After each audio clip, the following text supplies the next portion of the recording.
Ms. Shobha Karandlaje.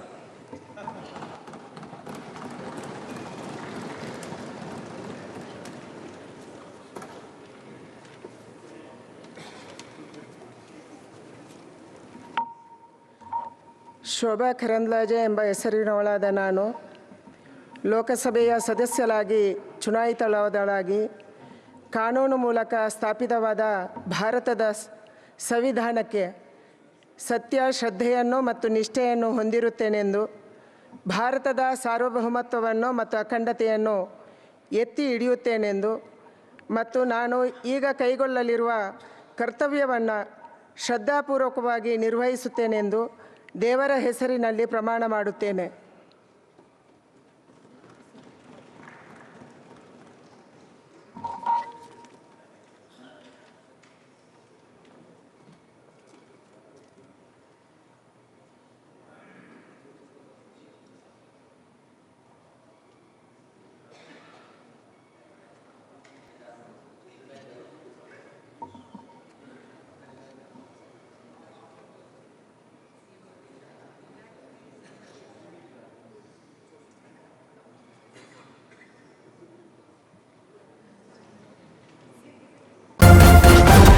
News first, ನಿರ್ಭೀತಿಯಿಂದ ನಿಮ್ಮ ಪರವಾಗಿ.